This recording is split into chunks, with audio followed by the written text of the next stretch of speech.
Halo guys, pernah nggak sih kalian merencanakan sesuatu jauh-jauh hari, tapi hasil yang didapatkan tidak sesuai harapan? Di saat kondisinya memang tidak sesuai harapan, apakah kalian langsung kecewa terhadap diri sendiri ataupun menyalahkan diri? Bahkan sampai-sampai tidak percaya lagi dengan diri sendiri. Agar tidak terulang lagi hal demikian, alangkah baiknya kita mengenal konsep diri yang positif dan bagaimana cara memilikinya di tengah berbagai macam persoalan hidup. Menurut Bourne, konsep diri adalah kesan terhadap diri sendiri secara keseluruhan yang mencakup pendapatnya terhadap diri sendiri, tentang gambaran diri di mata orang lain, dan pendapatnya terhadap hal-hal yang dicapai.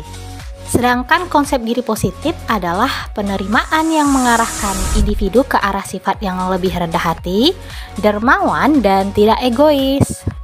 Individu yang memiliki konsep diri yang positif akan selalu menghargai dirinya serta melihat apapun dari sisi positif demi mencapai tujuan yang akan dicapai.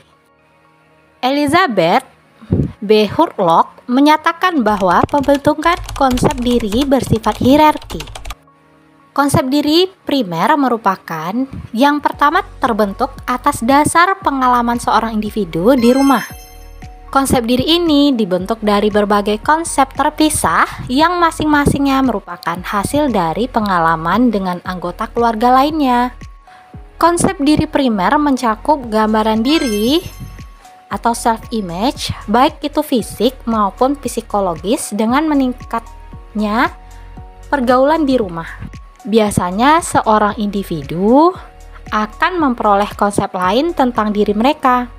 Hal inilah yang akan membentuk konsep diri sekunder. Konsep diri ini berkaitan dengan bagaimana seorang individu akan melihat dirinya melalui mata orang lain. Konsep diri ini akan membentuk gambaran diri atau self-image yang merupakan cara seseorang melihat dirinya. Semakin bertambahnya dewasa seseorang individu, gambaran diri akan terbentuk. Jika seseorang individu melihat tinggi dirinya, maka akan mendapatkan harga diri yang tinggi. Jika seseorang individu melihat rendah dirinya, maka ia akan mendapatkan harga diri yang rendah pula. Konsep diri itu ada yang positif, ada yang negatif ya. Orang dengan konsep diri positif akan dapat memahami dan menerima sejumlah fakta yang bermacam-macam tentang dirinya, baik yang merupakan kekurangan maupun kelebihan. Sedangkan konsep diri negatif merupakan pandangan seseorang terhadap dirinya yang tidak teratur, tidak memiliki kestabilan dan keutuhan diri. Ciri-ciri orang yang memiliki konsep diri positif menurut Jalaluddin Rahmat yaitu sebagai berikut.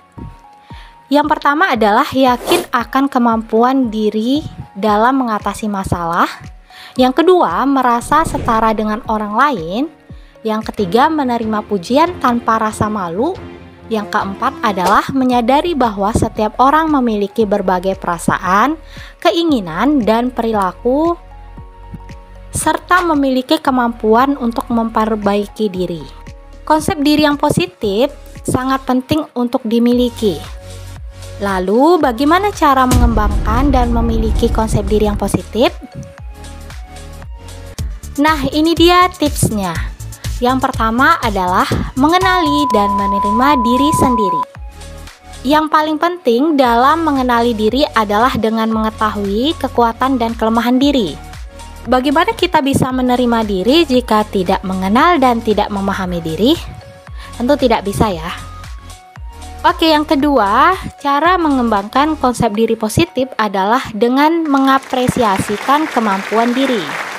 Setelah menetapkan tujuan yang hendak dicapai dan telah menerima hasilnya, buatlah daftar keberhasilan dan tujuan yang sudah kita capai.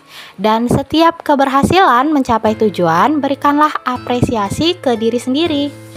Apresiasinya dapat berupa melaksanakan hobi, pergi jalan-jalan, membeli makanan yang disukai. Yang ketiga, cara mengembangkan konsep diri positif adalah menciptakan lingkungan yang mendukung. Menciptakan lingkungan yang mendukung sangat penting untuk membentuk konsep diri positif. Mungkin kita perlu tegas menjawab tidak pada beberapa situasi persoalan. Ada kalanya kita terlibat aktif dalam kegiatan sosial yang dapat membangun diri kita. Yang terakhir, cara mengembangkan konsep diri positif adalah selalu memperbaiki kesalahan. Jika kita merasakan masih banyak kekurangan dan kesalahan dari hal-hal yang dilakukan, maka segeralah untuk memperbaikinya. Memang sih cara ini tidak mudah, tapi pasti bisa dilakukan dengan tekad yang kuat. Tanamkanlah prinsip bahwa kesalahan yang kita lakukan merupakan hal yang wajar terjadi. Itu dia tentang konsep diri positif dan bagaimana cara kita memiliki serta mengembangkannya.